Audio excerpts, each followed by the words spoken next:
A Treatise of Satan's Temptations. By Richard Gilpin. A Discourse of the Malice, Power, Cruelty and Diligence of Satan. First part of Chapter 18. Satan's second grand design against duties is to spoil them. 1. In the manner of undertaking, and how he effects this. 2. In the act or performance, by distracting outwardly and inwardly.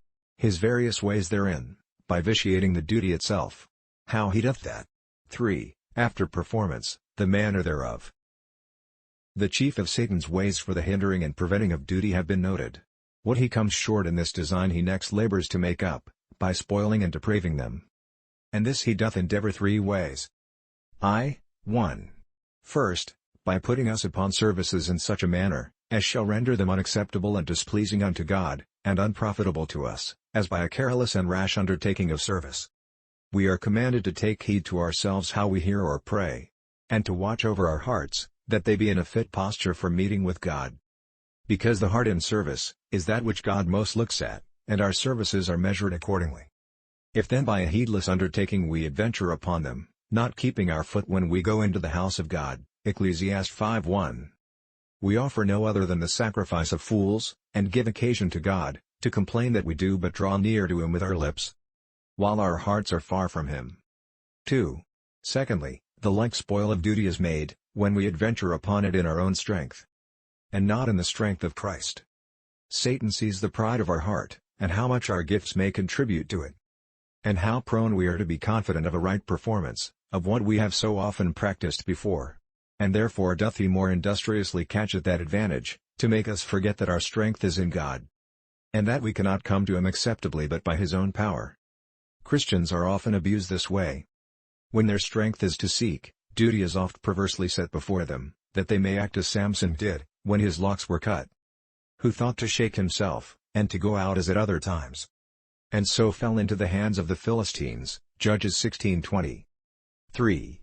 Thirdly, if he can substitute base ends and principles, as motives to duty, instead of these that God hath commanded, he knows the service will become stinking and loathsome to God.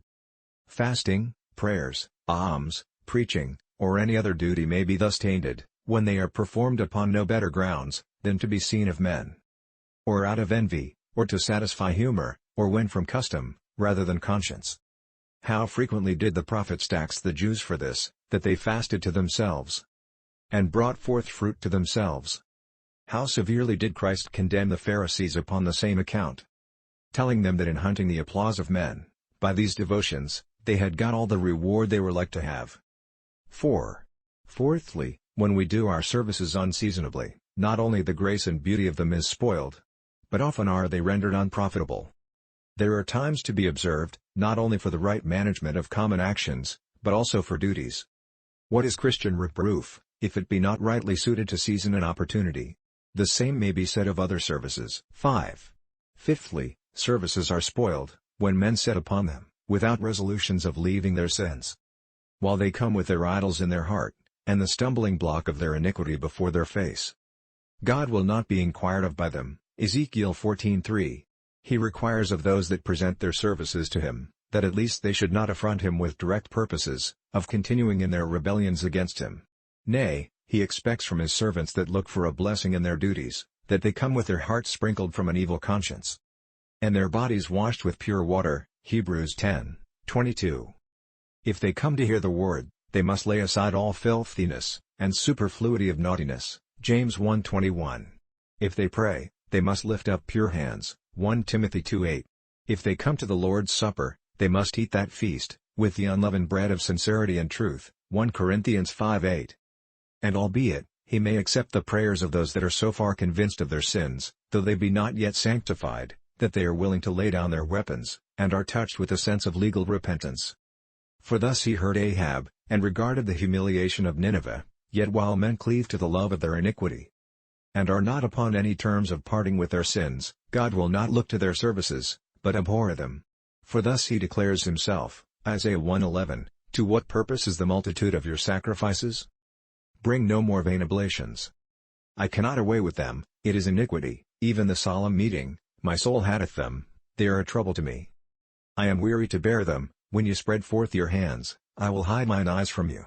Yea, When you make many prayers, I will not hear. The ground of all this is, that their heart was no way severed from the purposes of sinning, your hands are full of blood. Verse 15. Satan, knowing this so well, he is willing that they engage in the services of God, if they will keep up their allegiance to him, and come with intentions to continue wicked still. For so, while he cannot prevent the actual performance of duty, which yet notwithstanding he had rather do, because he knows not but God may by that means, some time or other rescue these slaves of Satan out of his hand. He makes their services nothing worth, and renders them abominable to God. 6. Sixthly, in the manner of undertaking duties are spoiled, when men have not a submissive ingenuity in them, by giving themselves up to the direction and disposal of the Almighty, but rather confine and limit God to their wills and desires. Sometimes men by attempting of services to God, think thereby to engage God to humor them, in their wills and ways. With such a mind did Ahab consult the prophets, about his expedition to Ramoth Gilead, not so much seeking God's mind and counsel for direction, as thinking thereby to engage God, to confirm and comply with his determination. With the same mind did Johanan and the rest of the people consult the Lord concerning their going down to Egypt, Jeremiah 42:5. Though they solemnly protested obedience to what God should say, whether it were good or evil, yet when the return from God suited not with their desires and resolutions, they denied it to be the command of God, and found an evasion to free themselves of their engagement, Jeremiah 43:2.